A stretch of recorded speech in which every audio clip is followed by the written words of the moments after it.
శ్రీ గురుభ్యో నమ. శ్రీ మహాగణాధిపతయే నమ. శ్రీ సరస్వత్యై నమ. భక్తులరా, వాల్మీకి మహర్షి రచించిన శ్రీమద్ రామాయణం యథాతథంగా చెప్పుకున్నాం. ఇందులో భాగంగా నిన్నటి వరకు మనం బాల, అయోధ్య, అరణ్య, కిష్కింధ, సుందరకాండలు పూర్తి చేసాం. యుద్ధకాండలో 107 సర్గలు పూర్తి చేసాం. ఈ రోజున 108వ సర్గ చెప్పుకునే ముందు వాల్మీకి మహర్షిని ప్రార్థన చేసుకుందాం. కూజంతం రామ రామేతి మధురం మధురాక్షరం ఆరుహ్య కవితా శాఖం వందే వాల్మీకి కోకిలం. సమర్థ సద్గురు సాయినాథ మహారాజ్ కీ జయ. ఎందుకు మళ్ళించావు యుద్ధంలో? నేను వీరుణ్ణి కదా అని వెంటనే యుద్ధానికి తోలమన్నాడు. యుద్ధం లోపలికి తీసుకెళ్ళిన నా రథాన్ని రావణాసుడు. అలానే సంతోషంగా యుద్ధరంగానికి రథాన్ని తోలాడు రథసారథి. అప్పుడు ఆ రథం శత్రు సైన్యాలని చెదరగొట్టే గంధర్వ నగరాకారంలో కనిపించింది. దానికి ఎత్తిన పథకాలు ఎంతో ఎత్తున ఎగురుతూ ఉన్నాయి. జయం సూచించే బంగారు ఆభరణాలతో గుర్రాలు కనిపించాయి. ఆ రథం నిండా యుద్ధోపకరణాలు అమర్చబడి ఉన్నాయి. మహాధ్వనులు చేస్తూ అమిత వేగంతో వస్తున్న రాక్షస రాజు రావణాసురుడి యొక్క రథాన్ని రాముడు చూశాడు. ఆ రథానికి పూల్చిన గుర్రాలు నల్లగా ఉన్నాయి. అందులో ఉన్న ఆయుధాలు ఇంద్రధనస్సులాగా ధగధగలాడుతున్నాయి. ధారలుగా జలం వర్షించే మహావేగంలాగా ఆ రథం శరధారలు కురిపించడానికి వస్తున్నట్లుగా తోచింది. వెంటనే రావణాసురుడు తన ధనస్సును బాలచంద్రాకారంగా వంచాడు.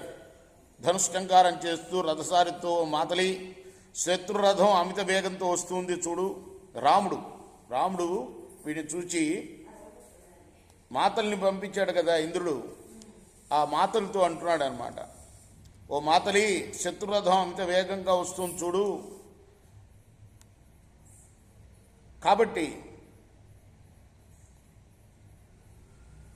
వాడు ఈరోజు నా చేతిలో యుద్ధంలో చనిపోవటం తప్పదు. నువ్వు ఏమాత్రం ఏమరపాటు లేకుండా ఉండు. మన రథాన్ని శత్రువుకి ఎదురుగుండా పోనివు. నేను ఏకాగ్ర చిత్తంతో యుద్ధం చేయబోతున్నాను. ఈ మాటలకి సురసారథి అంటే దేవతల రథాన్ని నడిపేవాడు కదా, దేవరాజు ఇంద్రుడు రథాన్ని తోలి ఆ సురసారథి మాతలి సంతోషంతో ఆ దేవేంద్ర రథాన్ని రావణాసురుడు రథానికి అపసభ్యంగా పోనిచ్చాడు. అప్పుడు ఆ రథచక్రాలకు రేగిన దుమ్ము రావణాసురుడిని కమ్ముకున్నది. అతనికి ఏమి కనిపించకుండా పోయింది. అందుకతడు కుపితుడయ్యాడు. ఎర్రపడిపోయిన తన కళ్ళతో ఉరిమి చూశాడు. తన రథానికి ఎదురుగుండా నిలబడిన రథంలో రాముణ్ణి చూచాడు. అంతటి దశగ్రీవుడు రాముని మీద బాణాలు వదిలాడు.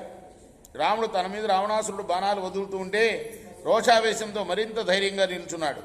దేవేంద్రుడి శరాసనాన్ని అందుకున్నాడు. సూర్యకిరణాల వంటి బాణాలను ఎక్కుపెట్టాడు. రావణాసురుడికి గురిజీసి వదిలాడు. ఒకరిని ఒకరు చంపేయాలని కాంక్షతో ఒకరికొకరు ఎదురుగుండా నిల్చుని రామరావణులు కోపంతో చెలరేగినటువంటి సింహాల్లాగా మహాయుద్ధం ఆరంభించారు. అప్పుడు ఆకాశం నుండి అందరూ చూస్తున్నారు. దేవతలు, గంధర్వులు, సిద్ధులు, ఋషులు అందరూ కూడాను రాముడు జయిస్తాడని, రావణాసురుడికి నాశనం తప్పదని, ఒళ్ళు గగురు పొడిచే దారుణమైన దుర్నిమిత్తాలు కనిపిస్తున్నాయని, వాడి చావు తప్పదని వాళ్ళు అనుకున్నారు. అప్పుడు నెత్తురు వాన కురిసింది. అంటే దుర్నిమిత్తాలంటే దుశ్శకునాలు ఇవన్నీ. అలాగే వాడి రథానికి అప్రదక్షిణంగా సుడిగాలి తిరిగింది. వాడి రథం ఏ వైపు పోతే ఆకాశంలో ఆ వైపున గద్దలు గుంపులుగా ఎగరటం మొదలుపెట్టాయి. లంకాపట్నం అంతా కూడా పట్టపగులు జపా పుష్ప కాంతులతో సంధ్యారాగం అలుపుకున్నది. భూమి అంతటా మంటలు మండుతూ ఉన్నట్లు కనిపించింది. ఆకాశంలో కొరువులు పిడుగుల్లాగా మహాధ్వనులు చేస్తూ గిర్రును తిరిగాయి. అవి రావణాసురుడి యొక్క అహితాన్ని సూచిస్తూ ఉన్నవని రాక్షసులు దిగులు పడ్డారు. అంతేకాదు, వాడి రథం ఎటుపోతే అటు భూమి కంపించడం మొదలుపెట్టింది. ఇక నక్కలైతే నోళ్లల్లో నిప్పులు కక్కుతూ రావణాసుడికి ఎదురుగుండా వచ్చి అమంగంగా అరిచాయి. ఆ నక్కలతో పాటు ఆకాశంలో గద్దలు రావణాసురుడి ముఖం వంక చూస్తూ భయంకరంగా పెద్ద కూతలు కూశాయి. వాయువు కూడా వాడికి ఎదురు వీచింది, ప్రతికూలంగా వీచింది.